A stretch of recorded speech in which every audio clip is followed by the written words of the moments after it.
दोस्तों, क्या आपको ऐसा लगता है कि एक बार अगर आपने अपनी जेन्युइन विंडोज को फॉर्मेट कर दिया तो आपकी विंडोज जेन्युइन नहीं रहेगी, पायरेटेड हो जाएगी? अगर ऐसा लगता है तो ये वीडियो आप ही के लिए है। देखो, सबसे पहली तो चीज ये कि अगर आपकी विंडोज जेन्युइन है, डिजिटली लाइसेंस्ड है, तो आप हजारों बार फॉर्मेट करने के बाद भी अपनी विंडोज को दोबारा से रीएक्टिवेट कर सकते हैं, बिल्कुल जेन्युइन एक्टिवेट कर सकते हैं। इसके लिए आपको एक्स्ट्रा पे करने की जरूरत नहीं है। अब चाहे फिर वो आपकी विंडोज 10 हो या फिर विंडोज 11 हो, आप डेस्कटॉप का यूज करते हो या फिर लैपटॉप का यूज करते हो, जेन्युइन विंडोज जेन्युइन बनी रहेगी। अब आप सोच रहे होंगे मैं सिर्फ बातें ही करे जा रहा हूं। बातों का क्या, बातें तो कोई भी कर सकता है, लेकिन दोस्तों टेक्नोलॉजी के ऊपर मिलता है आपको 100% प्रैक्टिकल। तो मैं यहां पर इस टाइनी मशीन का यूज करने वाला हूं। ये टाइनी मशीन आपने पहले भी काफी बार देखी होगी मेरे वीडियोस के अंदर, क्योंकि मैं इसके ऊपर एक्सपेरिमेंट करता रहता हूं। पिछले कुछ वीडियो के अंदर मैंने इसको हैकिंटॉश भी बनाया था, काफी मस्त हैकिंटॉश बना था इसमें वेंचोरा का। तो फिलहाल हम इसी के अंदर एक्सपेरिमेंट करने वाले हैं, ठीक है। तो चलिए आज की टेक्नोलॉजी शुरू करते हैं। तो इसके लिए आपको कुछ बातों का ध्यान रखना होगा, और ये जो मैं आपको प्रोसेस बता रहा हूं, ये आप विंडोज 10 और विंडोज 11 दोनों के अंदर यूज कर सकते हैं। तो सबसे पहले आपको चेक करना होगा कि जो आपकी विंडोज है वो लाइसेंस है या नहीं है। तो इसके लिए सबसे पहले हम स्टार्ट मेन्यू के ऊपर राइट क्लिक करेंगे, सेटिंग के अंदर आएंगे, and then update and security option के अंदर हमको आना है, एंड यहां पर हमको आना है एक्टिवेशन टैब के अंदर। इसके बाद यहां पर आपको टॉप साइड पे दिखा रहा है एडिशन, विंडोज 10 का होम सिंगल लैंग्वेज एडिशन हमने इंस्टॉल कर रखा है, और एक्टिवेशन स्टेटस है हमारा Windows is activated with a digital licence. तो ये चीज आपको नोट कर लेनी है, दोनों ही चीजें, ठीक है। एंड सेकंड चीज हमको नोट करनी है ये कि हमारी जो विंडोज है वो एमबीआर पार्टीशन में स्टाइल में इंस्टॉल्ड है या फिर जीपीटी के अंदर इंस्टॉल है। तो ये चेक करने के लिए हम क्या करेंगे, दिस पीसी के ऊपर राइट क्लिक करेंगे हम, एंड देन मैनेज के अंदर हमको आना है, एंड देन इसके बाद हमको ओपन करना है डिस्क मैनेजमेंट। एंड देन यहां पर जो आपकी स्टोरेज डिवाइस है दोस्तों, जहां पर विंडोज इंस्टॉल है आपकी, जो यहां पर आप सी ड्राइव देख सकते हैं, जो भी सी ड्राइव है वो वाली जो पार्टीशन है उसके अंदर आपकी विंडोज इंस्टॉल है। तो यहां पर आपको डिस्क 0 या डिस्क 1 इस तरह से शो होगा। यहां पर आपको राइट क्लिक करना है, प्रॉपर्टीज के अंदर आना है, इसके बाद आपको आना है वॉल्यूम टैब के अंदर, और यहां पर आपको मिलेगा पार्टीशन स्टाइल। तो यहां पर आपको नोट कर लेना है GUID पार्टीशन टेबल है या फिर MBR मास्टर बूट रिकॉर्ड है।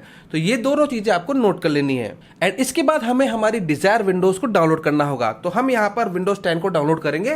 तो हम यहां पर ओपन करते हैं हमारा क्रोम, एंड टाइप करते हैं विंडोज 10 डाउनलोड।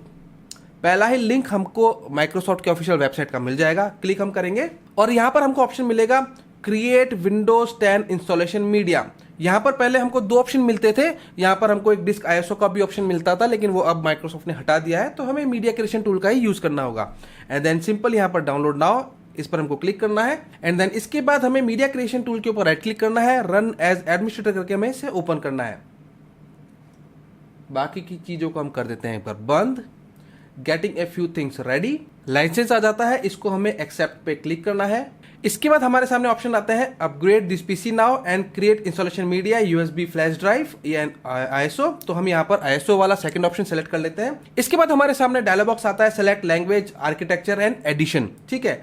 तो यहां पर अगर आप पहले से 32 बिट की विंडोज का यूज कर रहे हैं और आप उसको 64 बिट करना चाहते हैं, तो ये जो use the recommendation option for this PC है ये आपको अनचेक कर देना होगा, और यहां से आप अपनी 32 बिट 64 बिट जो भी आपकी डिजायर है वो आप सेलेक्ट कर सकते हैं। एंड देन इसके बाद नेक्स्ट।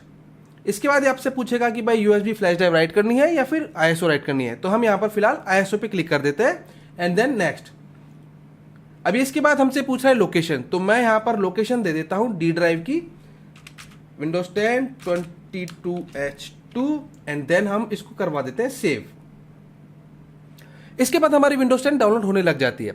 जब तक हमारी विंडोज की ISO डाउनलोड हो रही है तब तक हमें कुछ और प्रिपरेशन भी कर लेनी चाहिए। तो हम आएंगे दिस पीसी के ऊपर, और ये जो आपकी जो सी ड्राइव है दोस्तों, इसका आपको रीनेम कर देना है। मैंने यहाँ पर ऑलरेडी कर रखा है विंडोज 10, तो यहाँ पर आपको नाम दे देना है। इस नाम को देने से फायदा ये होता है कि जब हम इंस्टॉलेशन करते समय हम पार्टीशन सेलेक्ट करते हैं तो हमें सिर्फ सी ड्राइव को ही फॉर्मेट करना होता है। जो हमारी जो डी ड्राइव है दोस्तों, जिसके अंदर अभी हमारा कुछ डेटा रखा हुआ है, ये हम डिलीट नहीं करेंगे। तो डेटा को सेफ रखते हुए हमें विंडोज को इंस्टॉलेशन करना है। तो पार्टीशन की जो पहचान होती है वो इससे हमें हो जाएगी। तो यहां पर आपको इसका रीनेम कर देना है, दैट्स इट। एंड देन इसके बाद बंद कर दीजिए। ISO हमारी पूरी डाउनलोड हो चुकी है, तो हम यहां पर कर देते हैं इसको फिनिश्ड। अब हम सिस्टम को फॉर्मेट करने के लिए बूटेबल पेन ड्राइव रेडी करेंगे। तो मैं यहाँ पर ले रहा हूँ 64 GB की पेन ड्राइव। आपको कम से कम 8 GB की पेन ड्राइव तो लेनी ही होगी, ठीक है। तो इसके बाद आपको सिस्टम से इसको कनेक्ट कर देना है, and make sure pen drive के अंदर आपका कोई भी डेटा नहीं होना चाहिए, क्योंकि बूटेबल बनाने के दौरान हमारी पेन ड्राइव फॉर्मेट हो जाती है। ओके, देन इसके बाद हमें क्या करना होगा, एक बार हम फिर से क्रोम को ओपन करेंगे और बूटेबल बनाने के लिए हम यहाँ पर यूज़ करने वाले हैं रूफूस टूल। ठीक है, तो गूगल पे हमको सर्च करना है एंड देन पहला ही लिंक आ जाएगा रूफूस की वेबसाइट का, आपको इसके अंदर एंटर होना है एंड देन स्क्रॉल डाउन करके नीचे आना है। अभी इसका लेटेस्ट वर्जन है 4.5, तो इसका जो पहला ही डाउनलोड है यहाँ पर आपको क्लिक कर लेना है एंड देन इसको डाउनलोड कर लेना है। एंड डाउनलोड करने के बाद आपको इसके ऊपर राइट क्लिक करना है, रन एज एडमिनिस्ट्रेटर करके इसे ओपन करना है।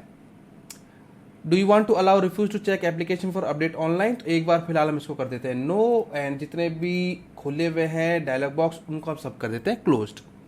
ठीक है, तो पेन ड्राइव हमारी यहाँ पर ऑटोमेटिक इसने डिटेक्ट कर ली है। ओके, एंड देन इसके बाद हमें यहाँ पर आना है सेलेक्ट ऑप्शन के अंदर, यहाँ पर हम आएंगे। इसके बाद जहाँ पर हमने हमारी ISO को सेव कर रखा है, डी ड्राइव में कर रखा है मैंने, वहाँ पर आना है, पेन ड्राइव को सिलेक्ट करना है एंड देन अब देखो ये जो पार्टीशन स्कीम है दोस्तों, वीडियो के शुरू में मैंने आपको चेक करवाया था हार्ड डिस्क का पार्टीशन स्टाइल आपका MBR है या GPT है। ठीक है, तो अगर आपके पार्टीशन स्टाइल MBR है तो यहाँ पर आपको MBR सेलेक्ट करना है एंड देन अगर आपका GPT है तो GPT सेलेक्ट करना है। तो ये चीज़ आपको ध्यान में रखनी होगी। ठीक है, तो मेरा वाला था GPT में, तो मैं यहाँ पर GPT सेलेक्ट कर लेता हूँ एंड इसके बाद वॉल्यूम लेबल हम यहाँ पर दे देते हैं Windows 10 USB।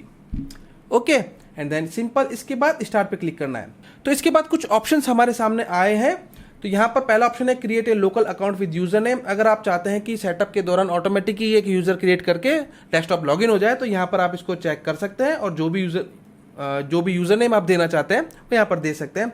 फिलहाल इसके अंदर ऐसा कोई भी रिक्वायरमेंट नहीं है जो मैं इसकी ऑप्शंस की टिक करना चाहता हूँ, तो फिलहाल इसको मैं पूरे कोई अनचेक रहने देता हूँ एंड देन सिंपल इसके बाद ओके पे क्लिक कर देते हैं। इसके बाद हमारे सामने मैसेज आ रहा है कि भाई हमारी जो पेन ड्राइव है फॉर्मेट हो जाएगी, देन ओके, दैट्स इट। और बस कुछ ही देर के अंदर आपकी बूटेबल पेन ड्राइव बन करके रेडी हो जाएगी। एक बहुत ही इंपॉर्टेंट बात दोस्तों हमेशा याद रखना कि जब भी हम माइक्रोसॉफ्ट के ऑफिशियल वेबसाइट से विंडोज 10 या फिर विंडोज 11 को डाउनलोड करते हैं तो विंडोज के मोस्टली सारे एडिशंस उसी एक ही ISO के अंदर इंक्लूड होते हैं। लाइक कोई होम सिंगल लैंग्वेज एडिशन का यूज करता है, कोई प्रोफेशनल एडिशन का यूज करता है, तो इसके लिए आपको अलग अलग एडिशंस को डाउनलोड करने की जरूरत नहीं है। जो आप मीडिया क्रिएशन टूल की मदद से डाउनलोड कर रहे हैं उसी ISO के अंदर सारे एडिशंस इंक्लूड होते हैं। बूटेबल पेन ड्राइव हमारी बन करके रेडी हो गई है, तो हम इस डायलॉग बॉक्स को कर देते हैं क्लोज एंड देन इसके बाद हमें सिस्टम को करना होगा रीस्टार्ट। इसके बाद हम टेम्परेरी बूट मेन्यू को ओपन करेंगे। अगर आप HP के लैपटॉप या डेस्कटॉप का इस्तेमाल करते हैं तो बार बार आप F9 को प्रेस करके टेम्परेरी बूट मेन्यू ओपन कर सकते हैं। अदर डिवाइसेस के लिए F12 हॉटकीज होती है टेम्परेरी बूट मेन्यू ओपन करने के लिए। बाकी इसके अलावा भी कई सारी हॉटकीज होती है जिनका इस्तेमाल आपको अपने सिस्टम के अकॉर्डिंग करना होगा।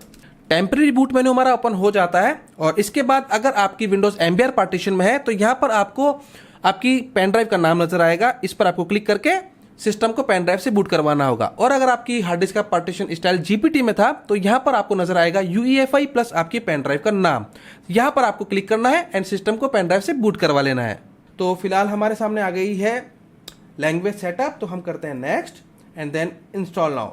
इसके बाद ये की हमसे पूछ रहा है, तो की हमको यहाँ पर इंसर्ट नहीं करनी है। अगर आपके पास है तो भी आपको इंसर्ट नहीं करनी है, simple I don't have a product की के ऊपर आपको क्लिक कर देना है। अब देखिए अब आपके सामने एडिशंस की लिस्ट आ चुकी है। तो जो हमने हमारे सिस्टम के अंदर प्रीवियसली जो हमने चेक किया था, जो एडिशन हमारे सिस्टम के अंदर था डिजिटल लाइसेंस एक्टिवेटेड, वही एडिशन हमको यहाँ पर सेलेक्ट करना होगा। तो मेरे केस में था Windows 10 home single language edition. ठीक है, अगर आपके होम आ रहा है तो आपको होम सेलेक्ट करना है, होम सिंगल लैंग्वेज आ रहा था तो होम सिंगल लैंग्वेज सेलेक्ट करना है, और अगर प्रो आ रहा था तो प्रो सेलेक्ट करना है।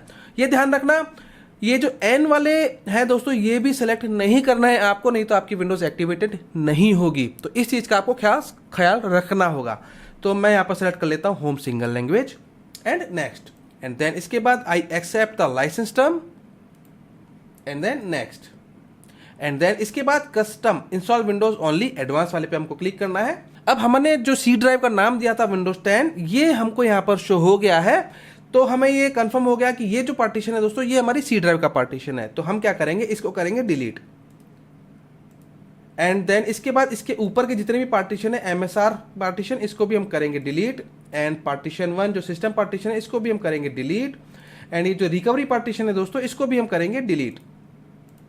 ओके, तो ये हमारे पार्टीशन विंडोज के डिलीट हो चुके हैं। और ये जो पार्टीशन है दोस्तों, ये हमारी डी ड्राइव है, तो हमको इसको नहीं छेड़ना है, नहीं तो हमारा डेटा लॉस्ट हो जाएगा। तो यहाँ पर हमको वापस से क्लिक करना है अनअलोकेटेड स्पेस को, एंड देन इसके बाद न्यू पे क्लिक करना है, और ये जो जितना भी पूरा साइज आ रहा है इस पर हमको सिंपल अप्लाई पे क्लिक कर देना है। एंड देन इसके बाद पार्टीशन दोबारा से क्रिएट हो जाएंगे, एंड देन सिंपल इसके बाद आपको नेक्स्ट पे क्लिक कर देना है। विंडोज का इंस्टॉलेशन प्रोसेस आगे बढ़ जाता है। एक बात का ध्यान आपको और रखना होगा कि जब हम विंडोज का इंस्टॉलेशन कर रहे हैं तो नेट कनेक्शन आपको डिसेबल कर देना है। अगर आप केबल से चला रहे हैं तो केबल आपको डिस्कनेक्ट कर देनी है, और वाईफाई का इस्तेमाल कर रहे हैं तो वाईफाई आपको इस सेटअप के दौरान कनेक्ट नहीं करना है। ओके, इसका भी रीजन मैं आपको बाद में बताता हूँ। एंड देन इसके बाद हमको यहाँ पर सेलेक्ट करनी है हमारी कंट्री, तो हम यहाँ जाते हैं इंडिया के ऊपर, इंडिया सेलेक्ट कर लेते हैं हम, एंड यस। एंड इसके बाद कीबोर्ड लेआउट यूएस, कोई दिक्कत नहीं है, बढ़िया कीबोर्ड लेआउट है, स्किप कर देते हैं हम इसको। अभी हमसे वाईफाई कनेक्शन के लिए यहाँ पर पूछ रहा है, तो यहाँ पर हमको वाईफाई कनेक्ट नहीं करना है, ठीक है। तो यहाँ पर हम कर देते हैं I don't have internet and continue with limited setup. यहाँ पर हम नाम दे देते हैं हमारा, तो यूजर नेम हम डाल देते हैं simple admin, and next. Password हम कुछ नहीं देते, ब्लैंक छोड़ देते हैं, नेक्स्ट। एंड इसके बाद ये सारे ऑप्शन मैं डिसेबल कर देता हूं, मुझे पसंद नहीं है, एक्सेप्ट एंड एक्सेप्ट।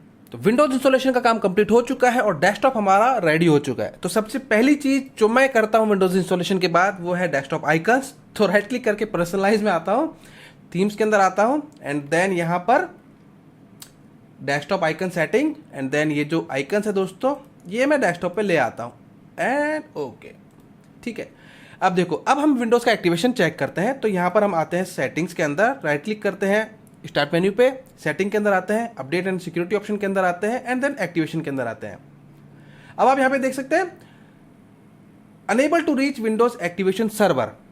अब दोस्तों मैंने आपको नेट कनेक्ट करने के लिए मना किया था, वो इसलिए क्योंकि ताकि मैं आप लोगों को दिखा सकूं कि ऑटोमेटिक डिजिटल लाइसेंस एक्टिवेट किस तरह से हो जाता है नेट को कनेक्ट करने के बाद, ठीक है। तो अब हमें क्या करना है, सिंपल यहां पर हम हमारा नेट कनेक्ट करेंगे। नेट कनेक्ट करने के बाद अपने आप विंडोज अपने सर्वर से कनेक्ट होती है, ये आपके सिस्टम का डिजिटल लाइसेंस चेक करती है। अगर आपने सेम एडिशन की विंडोज का इंस्टॉलेशन किया है जो कि आपकी प्रीवियसली एक्टिवेटेड थी, तो यहां पर कुछ ही देर के अंदर आपको Windows is activated with digital licence का मैसेज नजर आ जाएगा, ठीक है। तो अब हम यहाँ पर थोड़ा सा वेट करते हैं। आप यहाँ पर टाइम भी चेक कर सकते हैं, जो टाइम चल रहा है दोस्तों वो मैंने कुछ भी चेंजेस नहीं किए, कोई बीच में अल्टरेशन नहीं है। और अब आप यहाँ पर देख सकते हैं Windows is activated with digital licence. Windows का जो एक्टिवेशन स्टेटस है वो अब चेंज हो चुका है और हमारी विंडोज डिजिटली लाइसेंस हो चुकी है। तो दोस्तों इसी तरह से आप भी अपने सिस्टम को फॉर्मेट करने के बाद भी, हजारों बार फॉर्मेट करने के बाद भी वापस अपने सिस्टम को जेन्युइन एक्टिवेट कर सकते हैं विदाउट एनी कॉस्ट। दोस्तों अगर वीडियो पसंद आए तो लाइक करना, चैनल पर नए हो तो सब्सक्राइब कर लेना। फिर मुलाकात होगी अगली वीडियो में, तब तक इजाजत दीजिएगा। गुड बाय, जय हिंद।